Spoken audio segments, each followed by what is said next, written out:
Il y aura du changement dans les consignes à compter du 1er novembre. Pour nous en parler, on a avec nous Frédéric Saint-Onge, vice-président Finances et Administration de l'Association québécoise de récupération de contenants de boissons. Bonjour, Monsieur Saint-Onge. Bonjour. Alors, tout d'abord, pouvez-vous nous expliquer ce qui s'amène à compter du 1er novembre? Donc, dès le 1er novembre prochain, tous les contenants en aluminium de 100 000 à 2 litres porteront une consigne de 10 sous.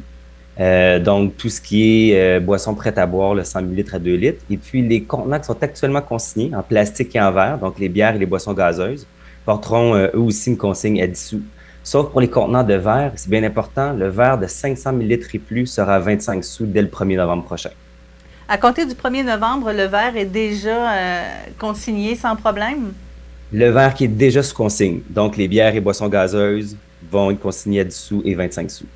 Et qu'est-ce qui explique ce changement-là?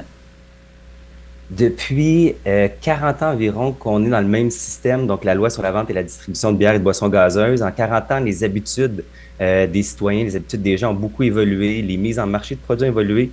Donc, le gouvernement se devait de mettre ça à niveau. Il y avait aussi un appel de la population depuis plusieurs années là, pour que tout soit consigné, que ce soit des bouteilles de plastique pour l'eau, que ce soit des bouteilles de vin, de spiritueux. Et puis, il y avait aussi un appel à hausser la valeur de la consigne qui était restée stagnante depuis 1984, soit les débuts du système dans lequel on vit en ce moment. Donc, c'est vraiment dans la dernière année que tout s'est mis à bouger, justement, pour remettre ça un peu à jour, là. Depuis 2020, c'était annoncé qu'il va y avoir une modernisation du système. Il y a plusieurs étapes législatives qui se sont passées depuis. Et puis oui, effectivement, depuis là, les 12 derniers mois, c'est vraiment un grand chantier qui est en branle là, pour pouvoir partir à la phase 1 du système de consigne au 1er novembre, mais aussi une phase 2 au 1er mars 2025, où là, on va élargir la consigne. Après l'avoir haussé cette année, en 2025, il va y avoir l'élargissement de la consigne où là, tous les contenants de boissons prêts à boire, puis je vous disais des bouteilles d'eau, des bouteilles de jus, vin et spiritueux seront consignés. Évidemment, pour arriver à ça, il y a eu des projets pilotes dans les derniers mois. De quelle façon ça s'est passé? Il y a eu 9 projets pilotes dans 8 municipalités qui ont été déployés pour pouvoir nous permettre d'aller chercher des renseignements, des informations pour qu'on puisse se dire quel serait le meilleur système de lieu de retour à déployer dans le nouveau système.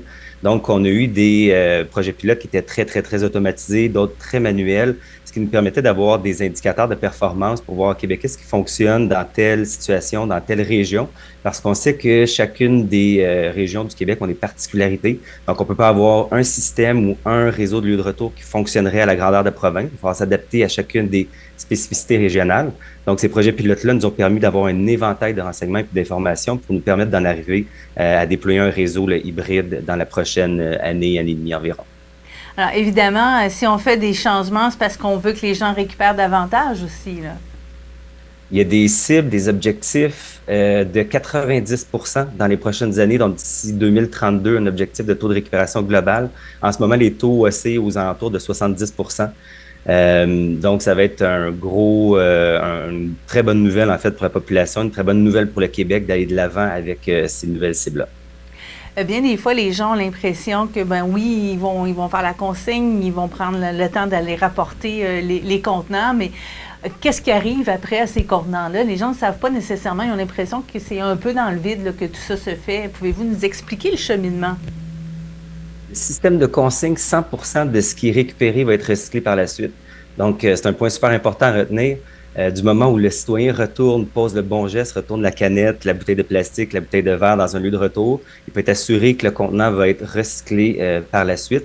Un contenant, disons, en aluminium, 60 jours après être retourné dans le lieu de retour, va être de retour sous forme de canette sur les tablettes. Donc, 100% de ce qui est récupéré va être recyclé. Donc, c'est important de le savoir quand même et de s'en souvenir pour que les gens mettent l'épaule à la roue dans tout ça.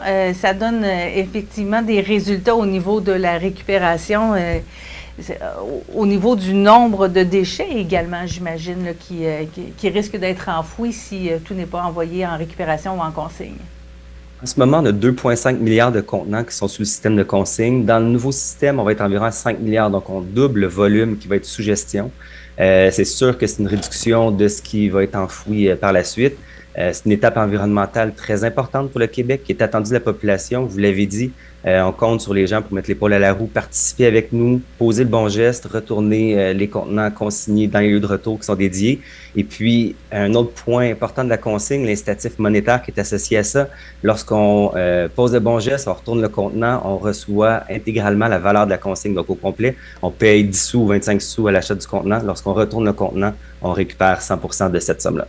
Pour le moment, pour le retour des consignes, ça reste pas mal la même chose. C'est aux mêmes endroits que les gens vont pouvoir retourner leurs produits, leurs canettes et tout, là. 1er novembre 2023, donc on compte sur la participation des détaillants actuels pour pouvoir accepter les retours de contenants consignés. Tous les détaillants qui ont une superficie de vente de plus de 375 mètres carrés sont visés par le nouveau règlement.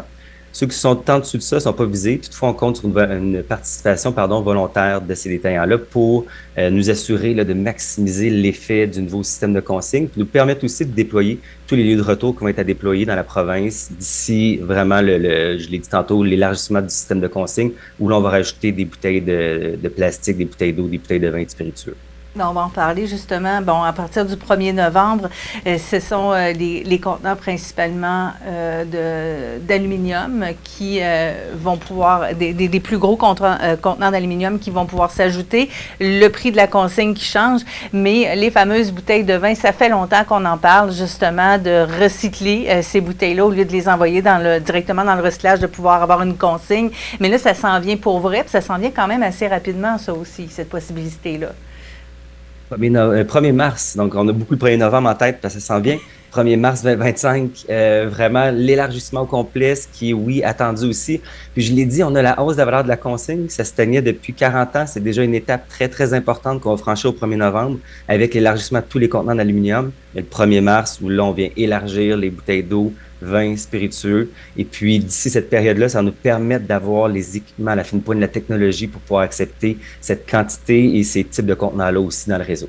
Oui, parce que probablement qu'on devra se reparler pour savoir de quelle façon on va faire ce retour-là. Ça ne sera pas aux mêmes endroits, là. Le système, puis justement, vous avez parlé des projets pilotes, c'est un très bon point. On a déterminé que le meilleur système, un réseau de récupération accessible, simple, efficace, ça passe par un réseau hybride, donc un retour chez les détaillants, comme on a en ce moment, mais aussi des lieux de retour qui sont dédiés au retour des contenants consignés avec des équipements spécifiques, des retours, des remboursements soit de façon électronique ou en argent, des bâtiments qui seraient dédiés à ça. Donc, c'est ce que la QRCB, dans les prochains mois, 18-24 mois, va déployer dans la province pour s'assurer d'avoir une couverture régionale qui soit le plus optimale possible pour le citoyen. Il faut que ce soit facile de retourner le contenant consigné une fois que le contenant a été consommé. Effectivement, dans les projets pilotes, on a vu des espèces de petits hangars, de petites maisons où il y avait récupération pour les canettes et pour les bouteilles de vin. Est-ce que c'est quelque chose d'environ comme ça qu'il pourrait y avoir dans la région de Chaudière-Appalaches aussi? Spécifiquement dans la région de Chaudière-Appalaches, je ne voudrais pas me prononcer. Je ne sais pas si ça va être ce genre de projet-là ou de dépôt-là qui va être déployé. Mais ce qu'on sait, c'est qu'il va y avoir des lieux qui vont être dédiés, que ça peut être un commerce dans un centre d'achat, puis le commerce est vacant en ce moment.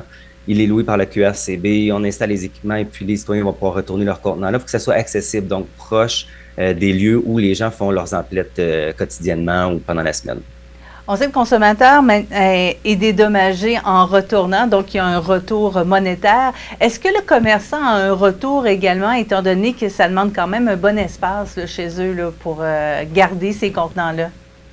Il y a des primes de manutention qui sont données aux détaillants, donc en ce moment une prime de 2 sous.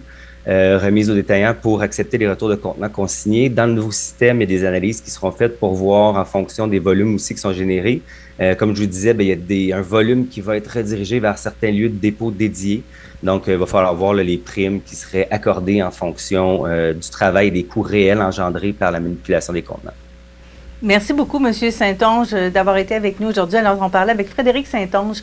Il est vice-président finances et administration de l'Association québécoise de récupération de contenants de boissons. Ils sont associés avec Consignation, si j'ai bien compris. Ou vous gardez le nom Consignation? C'est le nom. Oui, tout à fait. Et donc, on parlait de cette fameuse consigne modernisée et élargie qui va prendre effet le 1er novembre prochain. la deuxième étape, la deuxième phase de ce projet, ce sera en mars. Donc, amenez pas vos bouteilles de vin tout de suite, même si on vous en a parlé, il va falloir attendre en mars. Donc, gardez-les pour votre partie des fêtes. Merci beaucoup, M. Saint-Onge, et bonne journée. Merci à vous, un plaisir.